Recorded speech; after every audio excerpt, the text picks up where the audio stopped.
we're going to make some cherry rubbed pork chops using the sous vide method. So stick around.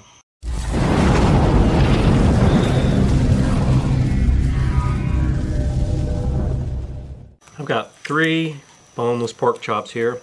The 3 of them combined weigh just a little over 2 pounds. You can see that they're, about an inch and a half thick. Now you notice I've got them on a raised rack here because what we're going to do today is dry brine. You could wet brine these. If you've seen my videos, I do a lot of wet brining. I also do dry brining.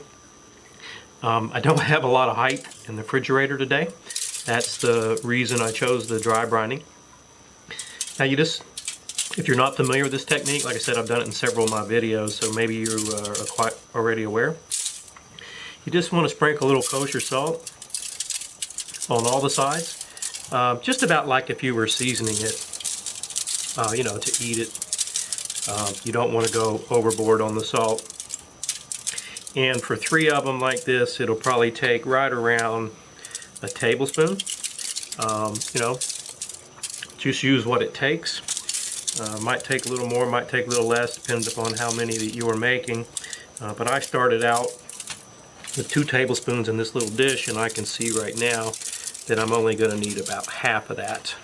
So what I'm going to do is just slip these guys in the refrigerator, and you want to let these brine for at least 4 to 6 hours. You could even let them go overnight if that's what you wanted to do.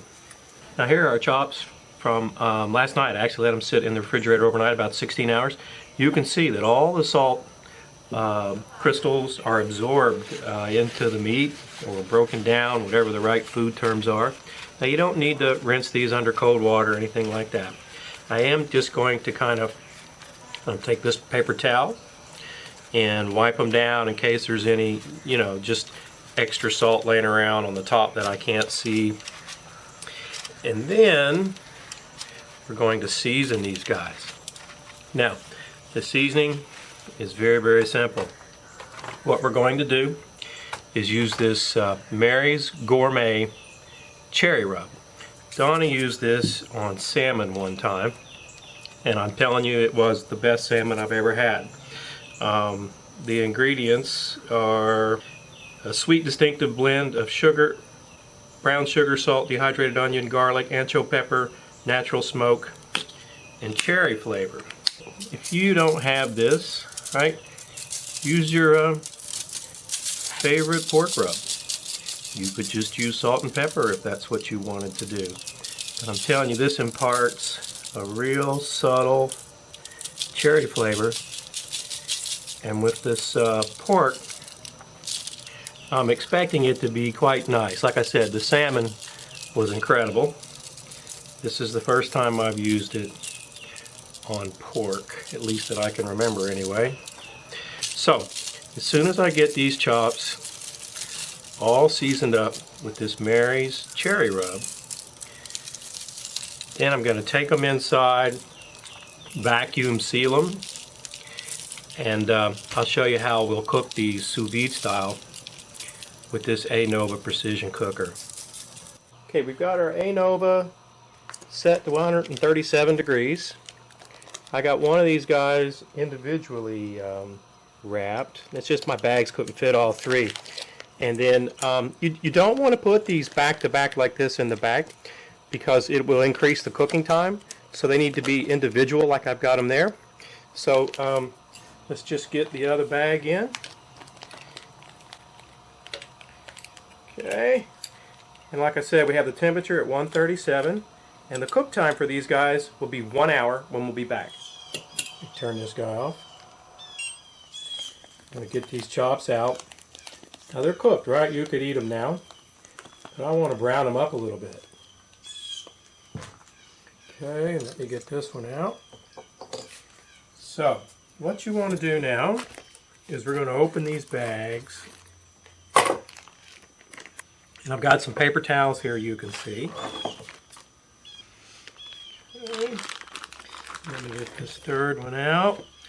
Now, you just want to gently dry these guys off. And as soon as I get them dried off, I'll show you how we're going to finish them in this cast iron skillet. Okay, we're going to start by putting in a couple of tablespoons of butter here.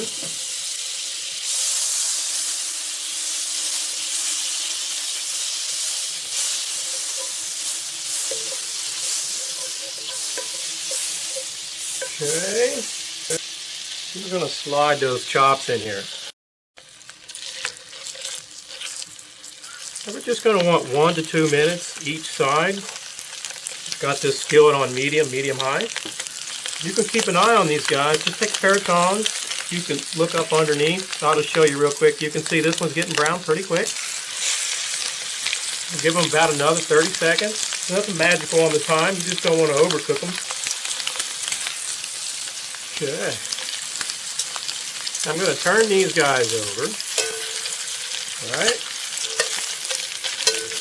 What I'm going to do now, just add a little bit more butter.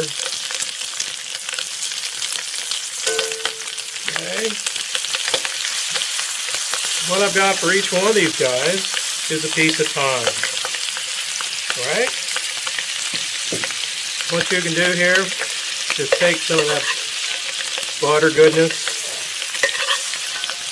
and spoon it up over this thyme. Needed a bigger spoon or a bigger pan, one or the other. Okay.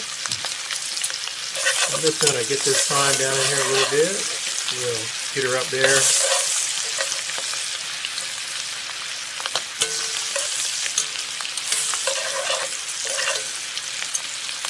Again, you can just peek underneath here.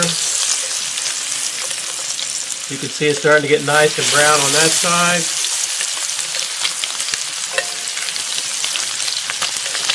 Okay, and you can certainly brown these guys on the end. You may have to help hold them.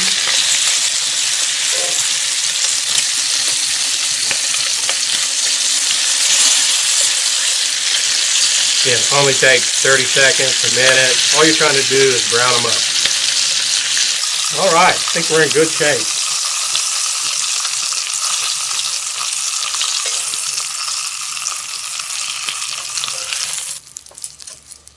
Now, we're just going to let these chops rest here for about 10 minutes, even 15.